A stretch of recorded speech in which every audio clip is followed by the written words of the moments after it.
ఇవాళ mushroom rice చేసుకుందాం. దానికి కావాల్సిన పదార్థాలు 400 grams మష్రూమ్స్,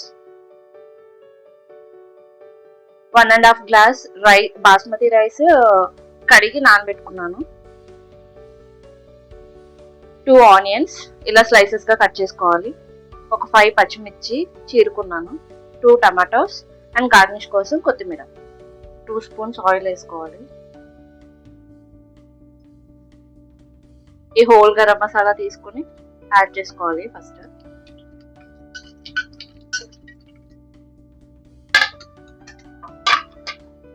ఇవి 1 నిమిషం వేగాక జీడిపప్పు యాడ్ చేసుకుందాం.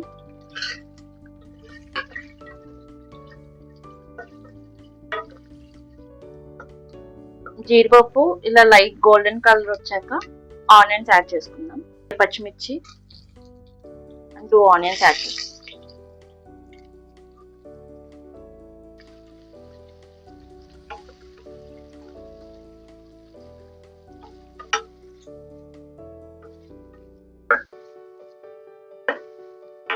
ఇలా లైట్ గోల్డెన్ కలర్ వచ్చాక 1 స్పూన్ అల్లం వెల్లుల్లి పేస్ట్ యాడ్ చేసుకున్నాక బాగా కలుపుకోవాలి. అడుగు పట్టేస్తుంది.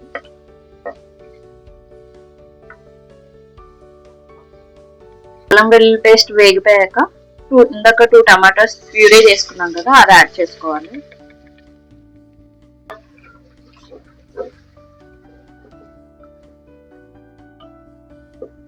ఈ టమాటా పేస్ట్ బాగా వేగాలి, లేకపోతే పచ్చివాసన వస్తుంది. ఇది వేగేలోపు ఒక మసాలా తయారు చేసుకుందాం.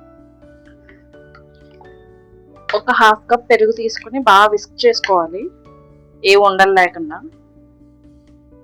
తర్వాత సరిపడినంత ఉప్పు వేయాలి. నేను ఒక 1.5 స్పూన్ వేస్తున్నాను సాల్ట్.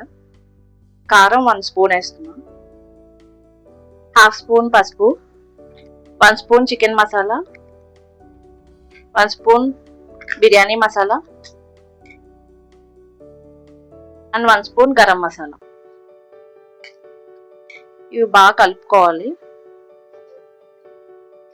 ఇలా ఎందుకు కలుపుతున్నామంటే పెరుగు వేసాక కొంచెం విరిగిపోయినట్టు అయిపోతుంది. సో మసాలాలన్నీ ఇందులో కలుపుకొనేస్తే బాగా కలుస్తుంది. పచ్చివాసన పోయినాయి. ఇప్పుడు పెరుగు పేస్ట్ చేసుకున్నాం కదా, అది యాడ్ చేసుకుంటాం.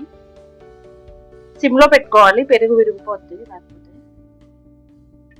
స్లోగా కలుపుకోవాలి, విరిగిపోకుండా పెరుగుని.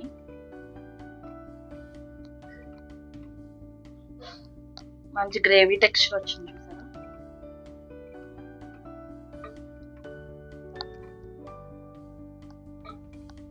మసాలాలని పచ్చివాసన పోవాలి.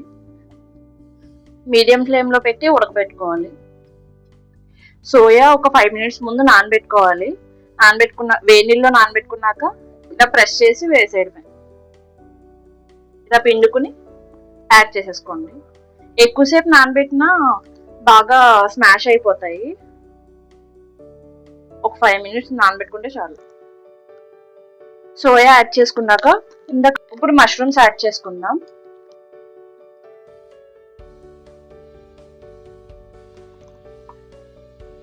మీకు ఇవి ఎక్కువైనట్టు అనిపిస్తాయి, కానీ రైస్ అయ్యాక ఇవి మంచిగా కనిపించాలంటే ఒక 400 grams 300 to 400 grams అయితే ఉండాలి. 200 grams వేసుకుంటే ఎక్కువ కనిపించవు. మష్రూమ్స్ ఉడుకుతున్నాయి కదా, ఇప్పుడు బాస్మతి రైస్ నానబెట్టుకున్నాం కదా ఇందాక 1.5 గ్లాస్, అవి ఇప్పుడు యాడ్ చేద్దాం. ఇవి బాస్మతి రైస్ తో కాకుండా మామూలు రైస్ తో కూడా చేసుకోవచ్చు ఈ రెసిపీ. కాకపోతే వాటర్ యాడ్ చేసుకున్నప్పుడు చూసుకోవాలి. బాస్మతి రైస్ అయితే 1.5 యాడ్ చేయాలి ఒక గ్లాస్ కి. నార్మల్ రైస్ అయితే 2 గ్లాస్ యాడ్ చేయాలి.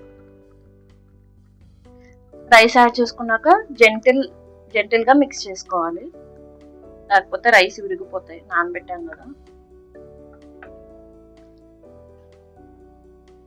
ఇక్కడ కొన్ని వాటర్ ఉన్నాయి కదా, ఆ వాటర్ ఉన్నాయి కాబట్టి ఇప్పుడు నేను 1 కి 1 యాడ్ చేస్తున్నాను. మీకు వాటర్ లేకపోతే 1 కి 1.5 యాడ్ చేసుకోండి. అన్ని హాట్ వాటర్ యాడ్ చేసాను, ఎందుకంటే టెంపరేచర్ బ్యాలెన్స్ అయ్యి మంచిగా ఉడుకుతుంది.